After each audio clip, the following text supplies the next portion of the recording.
नमस्कार, मी संकेत Deshpande. Top news Marathi चॅनलमध्ये आपलं स्वागत. राज्यातल्या 12 जिल्हा परिषदा आणि 125 पंचायत समितींसाठी 7 फेब्रुवारीला मतदान पार पडलं. आज या निवडणुकांचे निकाल लागतायत, मतमोजणी होतीये. या 12 जिल्हा परिषदांमध्ये सर्वाधिक लक्षवेधी लढत कुठल्या जिल्हा परिषदेची असेल किंवा मोठ्या प्रमाणावर चर्चा जर निवडणुकीच्या अगोदरपासून कोणत्या जिल्हा परिषदेची झाली असेल, तर ती अर्थातच पुणे जिल्हा परिषद. कारण राष्ट्रवादी काँग्रेस पक्षाच्या ताब्यात असलेली ही जिल्हा परिषद आपल्या ताब्यामध्ये घ्यायची यासाठी भाजपली मोठ्या प्रमाणावर प्रचार जो आहे तो केल्याचं पाहायला मिळालं होतं. याच प्रचारनीतीचा भाग म्हणून 2 माजी आमदारांचा सुद्धा काँग्रेस पक्षातल्या आपल्यामध्ये प्रवेश करून घेण्यात भाजप यशस्वी झाल्याचं पाहायला मिळालेलं होतं. मात्र महाराष्ट्राचे उपमुख्यमंत्री अजित पवार यांच्या अकाली जाण्यानंतर भाजपनं प्रचार करणं टाळलं, आक्रमक प्रचार करणं टाळलं. मात्र घरोघरी जाऊन प्रचारावर उमेदवारांकडनं भर जो आहे तो दिला गेला आणि या सगळ्यानंतर आता निवडणूक तर पार पडली आणि निकाल लागतायत आणि या निकालामध्ये पुण्यात अजित पवारांच्या राष्ट्रवादीचाच बोलबाला पुणे जिल्हा परिषदेवर आपल्याला पाहायला मिळतोय. आतापर्यंत जवळपास 51 जागा जिंकत म्हणजे 73 पैकी 51 जागा जिंकत राष्ट्रवादी काँग्रेस पार्टी हा पुणे जिल्हा परिषदेमध्ये सर्वात मोठा पक्ष बनलेला आहे. मोठ्या भावाच्या भूमिकेमध्ये राष्ट्रवादी काँग्रेस पक्ष जो आहे तो असल्याचं पाहायला मिळतं. मग त्या खालोखाल 11 जागा जिंकत भारतीय जनता पार्टी आघाडीवर आहे. एकंदरीतच या संपूर्ण निकालाचं विश्लेषण करण्यासाठी आज टॉप न्यूज मराठीच्या स्टुडिओमध्ये आपण खास आमंत्रित केलंय. ते ज्येष्ठ पत्रकार मागच्या अनेक वर्षांपासून जिल्हा परिषद कव्हर करणारे अनुभवी पत्रकार म्हणून ज्यांच्याकडे पाहिलं जातं, तर डॉक्टर गजेंद्र बडे यांना. सर, तुमचं स्वागत आहे टॉप न्यूज नमस्कार. मराठीमध्ये. आणि पहिल्यांदा आता राष्ट्रवादी काँग्रेस पार्टीनं हं. 73 पैकी 51 जागा जिंकत सर्वात मोठा पक्ष होण्याचा बहुमान मिळवलाय. कसं पाहता राष्ट्रवादीच्या विजयाकडे? राष्ट्रवादीला थोडंसं अपेक्षेपेक्षा जास्त मिळालेलं आहे. साधारणतः मागच्या वेळेस त्यांच्याकडे 44 जागा होत्या. मागच्या वेळेस दोन्ही राष्ट्रवादी एकत्र होत्या आणि दिवंगत उपमुख्यमंत्री अजित पवार यांनी यावर्षी दोन्ही राष्ट्रवादी एकत्र करत तो एकत्र निवडण्याचा निर्णय घेतला होता आणि त्यामुळे स्पष्ट बहुमत मिळेल एवढा अंदाज बांधला जात होता. पण त्यापेक्षाही अपेक्षित जास्त मिळालेलं. त्याचं कारण सहानुभूती हा एक प्रकार आहेच आहे. दुसरं त्याचं कारण असं आहे, की भाजपाची जी बालेकिल्ले होती ती सगळी कोसळलेली आहेत. म्हणजे भाजपाचा शिरूर आणि मावळपुरीचा बालेकिल्ला होता. दोन्ही ठिकाणी त्यांची पूर्णपणे सुपडासाप झालेला आहे. दुसऱ्या नव्यानं ज्यांनी दौंड, भोर आणि पुरंदर या 3 तालुक्याचे 2 माजी आमदार काँग्रेसचे इकडे घेतले होते आणि राहुल कुल पूर्वीच्या राष्ट्रवादी काँग्रेसचे इकडे घेतले होते. पण दौंड, पुरंदर आणि भोरमध्ये भाजपला फारसं यश मिळालेलं नाही. भाजपाचा जो आकडा 30चा होता तो अगदी निम्म्याहून कमी झालेला आहे. अर्थातच याला अजितदादांचं अपघाती निधन आणि राष्ट्रवादीविषयी असलेली सहानुभूती आणि ग्रामीण भागात राष्ट्रवादीला मानणारा वर्ग ह्या 3 कारणामुळे राष्ट्रवादीला अपेक्षेपेक्षा जास्त यश मिळालेलं आहे. भाजपनं जरी म्हणजे सत्ता मिळवण्याचं स्वप्न भाजपचं पूर्ण झालेलं नसलं, हं. तरी भाजपच्या जागांमध्ये मात्र वाढ गेल्या वर्षीच्या तुलनेत झाल्याचं पाहायला मिळतंय. काय सांगाल त्याविषयीचं तुमचं अॅनालिसिस? आत्ता अगदी भाजपच्या जर फिजिकली धरल्या तर 7 जागा होत्या. पण म्हणजे 17 ते 22 मध्ये जे झाल्या तेव्हा. पण त्याच्यानंतर त्यांनी राहुल कुलला भाजपमध्ये घेणं, संग्राम थोपटे काँग्रेसचे माजी आमदार भाजपमध्ये घेणं किंवा संजय जगतापला भाजपमध्ये घेणं. म्हणजे पुरंदरच्या पूर्वी 3 होत्या, आता 4 झाल्या. 3 जागा त्या संग्रामच्या 3 6 आणि राहुल कुलच्या 3. त्या 9 जागा त्यांच्या ऑलरेडी तिथं वाढलेल्या होत्या. 7+9 म्हणजे 16 आणि आणखी त्यांनी काही लोकं त्यांच्यामध्ये घेऊन त्या जागा त्यांनी 22 वर नेल्या होत्या. म्हणजे जर टेक्निकली 7 असल्या तरी पूर्वी त्यांच्या 22 सदस्य ऑलरेडी होते. फिजिकली जर दुसऱ्या पक्षामध्ये असतील तरी. तर त्यांचं असं गणित होतं, की पूर्वीचे 22 प्लस आपण जर अजून 8-10 लोकं वाढवू शकलो, तर शिंदे सेनेच्या मदतीने आपण सत्ता स्थापन करू. ते त्यांचं स्वप्न धुळीला मिळालं. त्याचं प्रमुख कारण म्हणजे बालेकिल्ल्याने दिलेला धोका. दुसरं भाजपने जी एक चूक केली, की राष्ट्रवादी काँग्रेस, शिवसेना किंवा काँग्रेसमध्ये असलेले 16 उमेदवार त्यांनी दिले होते. त्यातले जर मोजके अपवाद सोडले, तर सगळ्यांचा पराभव झालेला आहे. याचा अर्थ राष्ट्रवादी काँग्रेस किंवा काँग्रेसमधून जी भाजपमध्ये गेली, त्या लोकांना मतदारांनी नाकारलेला आहे. त्याच्यामुळे भाजपला मोठा फटका बसलेला आहे. कोणते असे बालेकिल्ले होते ज्यामध्ये भारतीय जनता पार्टीला फटका किंवा पराभव अगदी सहन करावा लागलाय? आता मुळशी सॉरी मावळ आणि शिरूर हे भाजपचे पूर्वापारपासून बालेकिल्ले आहेत. म्हणजे मुळशीमध्ये 5 जागा आहेत. तर भाजपला असं अपेक्षा होती 4 जागा भाजपला येतील आणि 1 राष्ट्रवादीला येईल. पण तिथं भाजपला 0 एकही जागा मिळवता आलेली नाही. 5ची 5 जागा राष्ट्रवादी काँग्रेसला गेल्या. दुसरा त्यांचा बालेकिल्ला शिरूर. शिरूरमध्ये 7 जागा आहेत. तर 7 पैकी 5 जागांवर आम्ही विजय मिळवू, असा त्यांचा जो कयास होता. तो अगदी त्यांना 2 जागावर तिथं यश आलेलं आहे. तिसरा त्यांनी बालेकिल्ला बनवला होता अगदी अलीकडे तो दौंड. दौंडमध्ये 7 जागा आहेत. 7 पैकी आम्ही किमान 4 मिळवू. तिथेही त्यांना फारसं यश आलेलं नाही. 1 जागा फक्त मिळालेली आहे. त्याच्यानंतर त्यांनी भोर, आता भोर मतदारसंघामध्ये भोर, वेल्हे आणि मुळशी 3 तालुके येतात. तिन्ही तालुक्याच्या मिळून 9 जागा आहेत. तर त्यांना असं अपेक्षा होतं की संग्राम थोपटेमुळे 9 पैकी आपल्याला किमान 5 जागा मिळतील वेल्ह्याच्या दोन्हीपैकी दोन्ही राष्ट्रवादीला गेल्या. भोरमधल्या फक्त 2च त्यांना मिळाल्या. त्यांना मुळशीमध्ये एकही मिळाली नाही. म्हणजे संग्राम थोपटेमुळे फक्त त्यांना 9 पैकी 2 जागा मिळाल्या. तिथेही त्यांचा बऱ्यापैकी त्यांना फटका बसलेला आहे. पुरंदरमध्ये 4 जागा संजय जगताप म्हणतील तिकडे त्या जागा जातील. पण संजय जगतापच्या 4 जागा तिथे येतील असं वाटलं होतं. तिथे संजय जगतापाला फक्त 2 जागावरती समाधान मानावं लागलं. त्याचा जोरदार फटका भाजपला बसलेला आहे. म्हणजे काँग्रेस पक्षाचे 2 माजी आमदार घेऊन किंवा राष्ट्रवादीचे एक विद्यमान आमदार घेऊनही भाजपला फारसं यश आलेलं नाही. राज्यात जरी शिवसेना उद्धव बाळासाहेब ठाकरे पक्षाची पिछेहाट झाली असली तरी पुणे जिल्हा परिषदेमध्ये मात्र त्यांनी हं. 6 जागा ज्या आहेत त्या जिंकलेल्या आहेत आणि या सगळ्या निवडणुकांच्या दरम्यान सुद्धा मोठे ट्विस्ट जे आहेत ते राष्ट्रवादी सॉरी हं. शिवसेना उद्धव बाळासाहेब ठाकरे पक्षामध्ये घडल्याचं पाहायला मिळालं होतं. या सगळ्यानंतर सुद्धा 6 जागा त्यांनी जिंकलेल्या आहेत. नेमक्या शिवसेने उद्धव बाळासाहेब ठाकरे पक्षाबाबत काय कोणती जमेची बाजू त्यांच्यासाठी ठरली? अगदी शिवसेनेच्या स्थापनेपासून जुन्नर, आंबेगाव आणि खेड हे 3 तालुके शिवसेनेचे बालेकिल्ले आहेत. या भागामध्ये बाळासाहेबांना मानणारा वर्ग आहे. म्हणजे उद्धव ठाकरेंपेक्षा. शिवसेनेपेक्षा बाळासाहेब ठाकरे हे त्यांचं दैवत आहे. पूर्वीपासून अगदी पहिली शाखा कुठे ओपन झाली होती पुणे जिल्ह्याची, तर आंबेगावमध्ये झाली होती. त्यामुळे हे 3 तालुके त्यांचे आहेत. पण झालं काय मध्यंतरी शिवसेनेमध्ये फूट पडली आणि फूट पडल्यानंतर जुन्नर अ, धनुष्यबाणाकडे गेला. तिथं त्यामुळे जुन्नरमध्ये आता 8 पैकी 3 धनुष्यबाणाचे आलेले आहेत. एक फक्त तिथं उभाटाचा आलेला आहे शिवसेनेचा. खेडमध्ये आता विद्यमान आमदार हे उभाटाचे आहेत मशालीचे बाबाजी काळे. तर तिथं त्यांना 3 जागा तिथे त्यांनी मिळवलेल्या आहेत. तिथं त्यांचं म्हणजे आता जे उभाटाला जे मिळाले आहेत ते सगळे जुन्नर, खेड आणि आंबेगाव या पट्ट्यामध्येच मिळालेले ते 6 जागा आहेत. त्यांना फारसं बाकीकडे यश मिळालं नाही. आता पुरंदरमध्ये विजय शिवतारे आहेत, पण ते त्यांना फार यश मिळालेलं नाही. हवेलीमध्ये अ, रमेश कोंडे म्हणून आहेत, जिल्हा प्रमुख आहेत शिवसेना. तिथे त्यांची मिसेस त्यांची पराभूत झालेली आहे. अगदी दिग्गज तिथे पडलेले आहेत. पण हा जो पट्टा आहे बाळासाहेबांना मानणारा, त्या पट्ट्यानं उद्धव ठाकरेंना जमेची बाजू दिलेली आहे. निश्चितच राष्ट्रवादी काँग्रेस पार्टीने हं, 51 जागा जिंकल्या आणि हं, राष्ट्रवादी काँग्रेस पार्टीचं आता जिल्हा परिषदेमध्ये हं, निर्विवाद वर्चस्व असणार आहे. मागच्या वर्षी जसं 2017 ते हं, 22 मध्ये आपण राष्ट्रवादी काँग्रेस पक्षाचं एकहाती वर्चस्व पाहिलं. तसं हो, वर्चस्व हं, इथे असणार आहे. मात्र आता राष्ट्रवादीने सत्ता जरी मिळवलेली असली तरी काही दिग्गजांचा राष्ट्रवादीतला सुद्धा हो, पराभव झाल्याचं पाहायला मिळतंय. मग अगदी काळी उतरवली गणातनं आपण पाहिलं तर हो. जे विजय अ, शिवतारे. हां, तिथले सॉरी रणजित चिवतारे रणजित आहेत. शिवतारे. रणजित चिवतारेंना संग्राम थोपटेंच्या पत्नीकडून पराभूत व्हावं लागलं. हं, स्वरूपा थोपटे तिथे विजयी हो. झाल्यात. तर तिथली नेमकी ती गणितं कशी होती? मुळात रणजित शिवतारेंविषयी प्रचंड नाराजी होती. रणजित शिवतारे यावेळेस 2 वेळा झेडपीला होते. दोन्ही वेळा त्यांना पद मिळालं होतं. पहिल्यांदा जेव्हा निवडून आले तेव्हा बांधकाम आणि आरोग्य सभापती होते. त्यांनी कामं केली अशी नाही, पण लोकांचा तो अँटी इन्कम्बन्सी म्हणतो तो फॅक्टर होताच. नंतर दुसऱ्यांदा जेव्हा ते निवडून आले तेव्हा ते उपाध्यक्ष झाले. आणि अशी बाब आहे की त्यांचं आणि म्हणजे काय विळ्या भोपळ्याचं नातं आहे. संग्राम थोपटे आणि शिवतारे. शिवतारेचे आजोबा बी झेडपी सदस्य होते. तेव्हापासून ते झेडपीकडे सत्ता होती. आणि शिवतारेंनी संग्राम थोपटेचा पंचायत समितीला पराभव केला होता 2012ला. आणि ती पंचायत समिती पराभव झाल्यानंतर संग्राम थोपटे नंतर आमदार झाले होते. तर आता कुठेतरी संग्राम थोपटेच्या मनात सल होती की रणजित शिवतारेंनी आपला जो पराभव केला, तर किमान आपण त्याच्यामध्ये आता थोडासा बदला घेऊया आणि स्वतःची मिसेस प्लस भाजपमध्ये. तर त्यांना प्रतिष्ठा म्हणून किमान स्वतःचं सीट राखणं गरजेचं नसतं. अन्यथा संग्राम थोपटेचा हा सलग 3रा पराभव झाला असता. कारण ते नगरपालिकेमध्ये पराभूत झाले, विधानसभेत पराभूत झाले. आत्ता जर पडले असते तर संग्राम थोपटेच्या राजकीय भवितव्याचा प्रश्न निर्माण झाला असता. म्हणून त्यांच्या दृष्टीनं तो सीट निवडून आणणं खूप गरजेचं होतं. म्हणून त्यांनी निकराची लढाई म्हणतो, ती त्या उतरवली गटामध्ये केली. पण जमेची बाजू अशी की कारी बाजूला जे संग्राम थोपटे गाव आहे, ती त्यांच्या बाजूला आहेत आणि उतरवली हे मोठं गाव आहे, ते शिवतरेच्या बाजूला. एक गाव आपल्या मागे उभा राहील, हा एकच बेस शिवतरेंना होता आणि दुसरी गोष्ट आपण केलेली विकास कामं. पण हल्ली या निवडणुकीमध्ये विकास कामांपेक्षा भावनेला जास्त लोकांनी म भर दिलेला दिसतोय. म्हणून तिथं रणजित शिवतारेंचा पराभव झाला आणि रणजित शिवतारेच्या पराभवामुळं जिल्हा परिषद अध्यक्षपदाच्या शर्यतीमधला एक माणूस कमी झाला. म्हणजे एक व्यक्ती कमी झाला.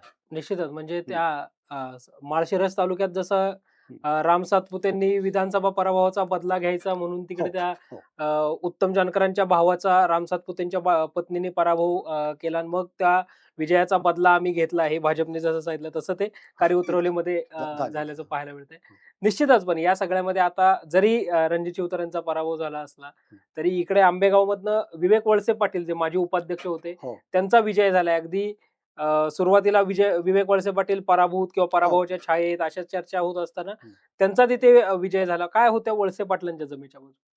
वळसे पाटलाकडे 3 जमेच्या बाजू म्हणजे त्यांच्याकडे संस्थात्मक बांधणी होती. म्हणजे वळसे पाटलांची नाराजी ऐकता आहे. अगदी दिलीप वळसे पाटील खूप कमी मतांनी निवडून आले होते. 1500च. हां, या निवडणुकीमध्ये दिलीप वळसे पाटील बाहेर मतदान करण्यासाठी सुद्धा आलेले नाहीत. प्रचाराला फिरले नाहीतच. पण वळसे पाटलांची एक जमेची बाजू म्हणजे त्यांच्याकडे बाजार समिती त्यांच्या ताब्यात आहे. कारखाना त्यांच्याकडे आहे. आणि हे जो शरद बँक त्यांच्याकडे आहे. हे जे नेटवर्क असतं संस्थांचं, ते तिथे दबाव असतो मतदारावर, की तुमचं जर मला मतदान नाही केलं तर मी ऊस नेणार नाही. ही एक सहकारामधली बाब. सहकारामध्ये जे नेते जातात पुढं, त्याचं कारण त्यांचा तो वोट बँकेचा प्रकार असतो. तसं अरुण गिरे हे सुद्धा उपाध्यक्ष आहेत माजी. पण अरुण गिरेंकडं जमेची बाजू म्हणजे एकही संस्थात्मक पातळीवर हे नव्हती. फक्त एक निरगुडसरचा गावचा सरपंच अरुण गिरेसोबत एवढंच प्लस पॉईंट होता आणि आढळरावांचा पाठिंबा अरुण गिरेंना. पण अरुण गिरे हे मूळचे दिलीप वळसे पाटलांचे शिष्य आहेत. आता मग शिष्याचा म्हणजे गुरुनं शिष्याचा पराभव मागं राहून म्हणजे पडद्यामागून केला, असं त्यात म्हणता येईल. वळसे पाटलांविषयी फारसं लोकांचं मत चांगलं आहे असं नाही. पण संस्थात्मक बांधिलकीतून त्यांना फायदा झाला. निश्चितच आता हं, राष्ट्रवादी काँग्रेस पार्टीने सत्ता तर मिळवली आहे हं, आणि अर्थातच आता जिल्हा परिषदेचा सभापती कोण होणार हं. अशा चर्चा सुरू झाल्यात. काय तुम्हाला काय वाटतं कोणत्या नावांना राष्ट्रवादी काँग्रेस पार्टीकडनं प्राधान्य दिलं जाऊ शकतं जिल्हा परिषद सभापती पदासाठी? आता जिल्हा परिषद पदांच्या बाबतीत झालं तर एक झेडपी अध्यक्ष, एक उपाध्यक्ष आणि 4 सभापती 6 पदं असतात. आणि कमिट्यांमध्ये साधारणतः 77 लोकं जातात. पण आता आपली 73 संख्या आहे. बऱ्याच लोकांना 4 लोकांना डबल ते कमिट्या सगळ्यांना मिळतील. कमिट्या म्हणजे मेंबरशिप आपल्या अमुक कमिटीचा मेंबर, तमुक कमिटीचा मेंबर. मुद्दा आहे की पुणे जिल्हा परिषदेचं अध्यक्षपद आता ओपन आहे. सर्वसाधारण आहे. आता त्याच्यामध्ये काय झालंय, की स्पर्धेमध्ये यावेळेस तरुण सगळे आहेत. तरुण आणि उच्च शिक्षित. त्यामध्ये जे 4 लोकं होती, ते बारामतीमधून करण खलाटे, तरुण आणि उच्च शिक्षित. करण खलाटे पहिले बारामती पंचायत समितीचे माजी सभापती आहेत. पंचायत समिती सभापती हा झेडपीचा पदसिद्ध सदस्य असतो. म्हणजे त्यांनी झेडपीचं काम केलेलं आहे. दुसरे रणजित शिवतरे होते, त्यांचा पराभव झालेला आहे. तिसरे विवेक वळसे पाटील होते, त्यांनी उपाध्यक्ष म्हणून काम केलेलं आहे. आणि चौथं नाव आहे ते वीर धवल जगदाळे दौंड. आता वीर धवल ह्या चौघांमध्ये खरी म्हणजे अध्यक्षपदाची होती. असं बोललं जातं, पण त्याला आता कुठला आधार नाही, की शरद बुट्टे पाटलांना जिल्हा परिषद अध्यक्ष करतो असं म्हणून दादांनी राष्ट्रवादीमध्ये काँग्रेसमध्ये घेतलं होतं. शरद बुट्टे पाटील पूर्वी 12 वर्ष राष्ट्रवादीमध्ये होते. राष्ट्रवादीमध्ये असताना त्यांनी कृषी व पशु सभापती पण काम केलं. पण मध्यंतरीच्या काळात ते ह्याच्याकडे गेले भाजपमध्ये. भाजपमध्ये 12 वर्ष राहिले. भाजपचे माजी जिल्हाध्यक्ष होते. अगदी निवडणुकीच्या आधी 2 दिवस त्यांनी दादा त्यांच्या गावात जाऊन त्यांना इकडं घेतलं. त्याचं कारण असं सांगितलं जातं, की बुट्टे पाटलांच्या मिसेसला आम्ही अध्यक्ष करू. कारण ती जागा तिथं महिला राखीव झाल्यामुळे बुट्टे पाटलांना उभा राहता आलेलं नाही. तर दादा नसल्यामुळे आता तो प्रकार मागे पडेल असं वाटतं. दुसरा मुद्दा असा आहे, की अध्यक्षपद देताना हा पक्षीय हित बघितलं जातं, की आपल्या पक्षाला किती फायदा होऊ शकतो. आता उदाहरणार्थ बारामतीमध्ये आमचा उपमुख्यमंत्री आहे, आम्हाला त्या पदाची गरज नाही. पक्षीय विचार जर केला तर. इंदापुरात आमचा मंत्री आहे, दादा कृषी मंत्री आम्हाला काय पद तिथं पद द्यायची गरज नाही. जिथं आपण निगेटिव्ह आहोत, तिथं एखादं पद देऊन त्या तालुक्याला कसं बळकट करता येईल राजकीय हा विचार अध्यक्षपद देताना केला जातो. या जर मुद्द्याचा विचार केला, तर सध्या इंदापूर त्यातून रेसमधून कट होऊ शकतो, बारामती कट होऊ शकतो. शिरूरला खासदार त्यांचे आहेत. अगदी ह्याला आंबेगावला आमदार त्यांचे आहेत. मावळला आमदार त्यांचे आहेत. मुळशीला आपण दिलेलं आहे. खेडचा आता माझे मावळच्या माझ्या अध्यक्षा खेडच्याच होत्या. या जर सगळ्या घडामोडींचा अंदाज केला, तर सध्या फक्त आंबेगाव आपण ते वळसे पाटील स्पर्धेत आणि गृहीत धरू. भोर आपलं कट झालेलं आहे. मुळशी कट झालेला आहे. आता मावळ पुढे येऊ शकतं, की आम्ही 5 पैकी 5 जागा निवडून आणलेल्या आहेत. मावळ एकमेव असा तालुका आहे, की 5 पैकी 5 बारामती सोडता सॉरी इंदापूर, मावळ आणि बारामती या 3 तालुक्यांमध्ये राष्ट्रवादीच्या पैकीच्या पैकी जागा आलेल्या आहेत. तर हा जर निकष लावला तर बारामती, इंदापूर मागं पडेल आणि मावळ हे आंबेगाव आणि खेड आपलं काय दौंड या 3 तालुक्यामध्ये अध्यक्षपदाची स्पर्धा होईल आणि त्यातून कदाचित दौंड तालुका बाजी मारेल असं वाटतं. त्याचं कारण असं की दौंडला 2009 नंतर अध्यक्षपद दिलेलं नाही. विरधवल जगदाळे हे तिसऱ्यांदा निवडून आले जिल्हा परिषदेवरती आणि 2दा त्यांची संधी गेली होती.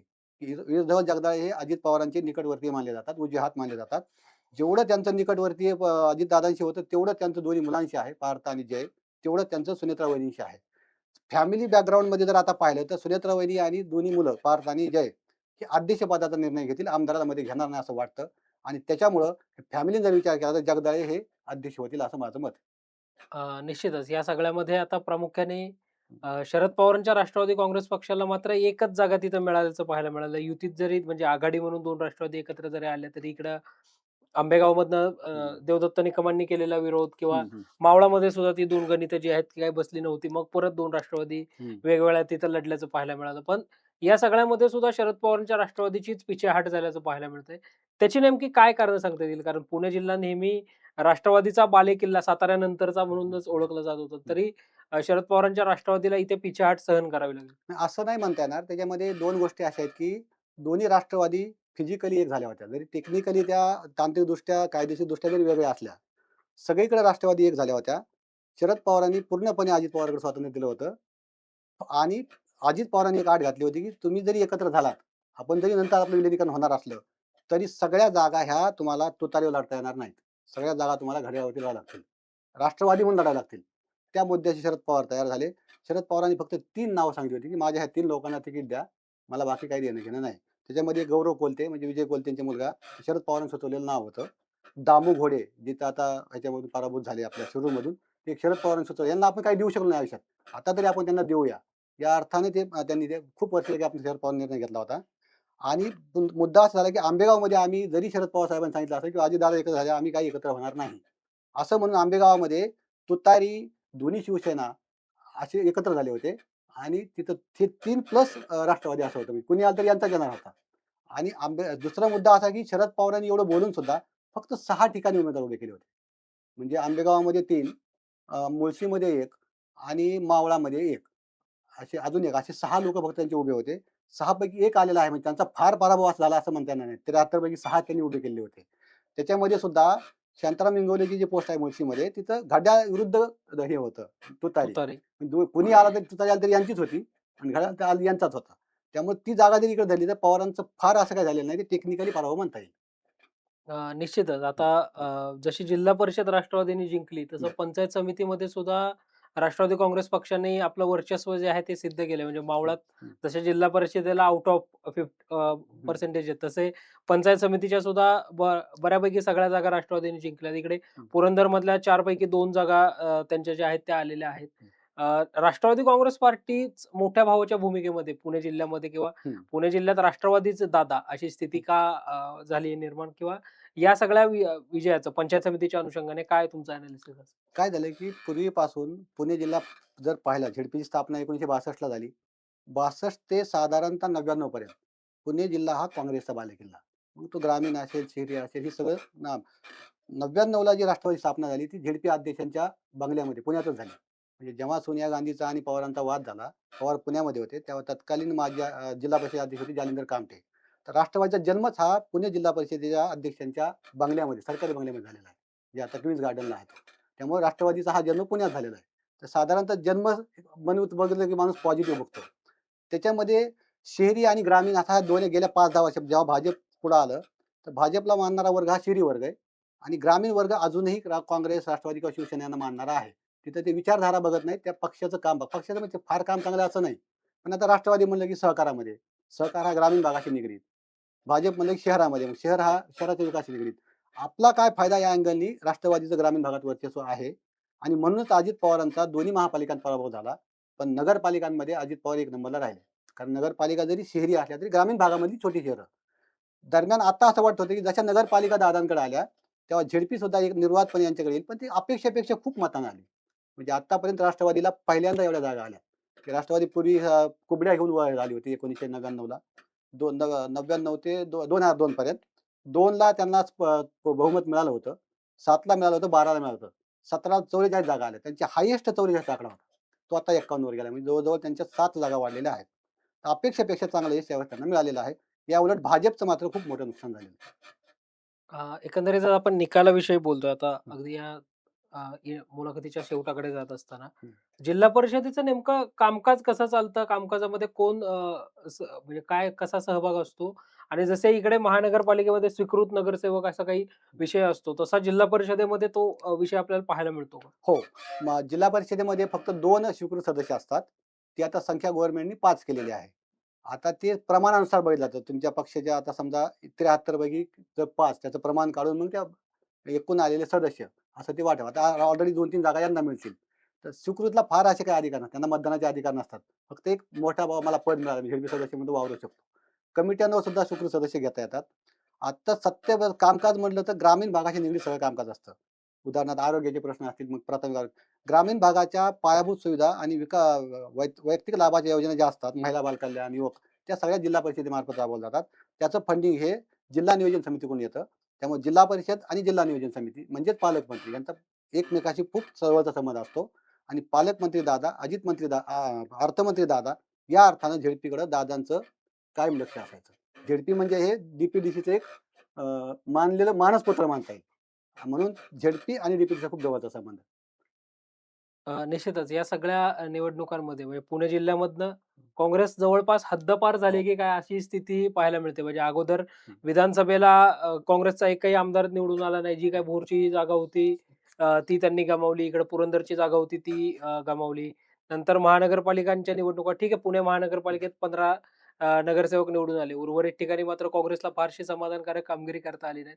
तशी स्थिती आपल्याला आता जिल्हा परिषद आणि पंचायत समितीमध्ये सुद्धा प्रामुख्याने पाहायला मिळते. काँग्रेसच्या ऱ्हासाची कारणं काय वाटतायत? काँग्रेसच्या आता पंचायत समितीची आकडेवारी आपल्याकडे नाही, पण झेडपीचा जर विचार केला, तर काँग्रेसला अगदी म्हणजे 2002 पर्यंत जर विचार केला आपण, तर काँग्रेसची बऱ्यापैकी जागा होत्या. जेव्हा काँग्रेस आणि राष्ट्रवादीचं विभाजन झालं, तर काँग्रेसचे बहुतांशी नेते स्थानिक पातळीवर, गाव पातळीवर राष्ट्रवादीमध्ये आले. तिथंच काँग्रेसच्या ऱ्हासाला सुरुवात झाली. कारण ती लोकं परत काँग्रेसमध्ये गेली नाही. तिथून पुढे जी काँग्रेस फुटत, फुटत, फुटत गेली, तर प्रत्येक वेळी काँग्रेस आता जे काही बीजेपीमध्ये किंवा राष्ट्रवादीमध्ये मूळचे सगळे काँग्रेसचे. आता एवढं करत असताना काँग्रेसचे फक्त 3 तालुके शिल्लक राहिले होते. इंदापूर, भोर आणि पुरंदर. तर ही म्हणजे फक्त नावाला काँग्रेस. त्या घराण्यावरती डिपेंड होती. इंदापूर म्हणलं की हर्षवर्धन पाटील काँग्रेस. संजय जगताप म्हणलं की पुरंदर काँग्रेस. संग्राम थोपटे म्हणले की काँग्रेस. आता काय झालं की काँग्रेसची जी चेहरे होती, तीच तिकडे आलेली आहेत. साधारणतः आता संग्राम थोपटे जे काँग्रेसचे काही लोक होते, त्यांना आता भाजपने उभं केलं होतं. त्यातले 2 पडले, 2 आले. इव्हन त्यांनी असंच केलं होतं.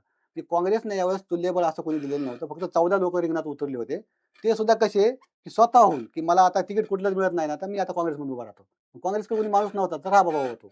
आता अगदी सांगायचं झालं तर दत्तात्रय झुरंगे, हे मूळचे संजय जगतापांचे कार्यकर्ते. काँग्रेसमधून ते सदस्य होते. आणि आता संजय जगताप जेव्हा भाजपमध्ये गेले, दत्ता झुरंगे तिकडे गेले. अगदी त्यांनी फॉर्म 3 भरले होते. भाजप, काँग्रेस आणि अपक्ष.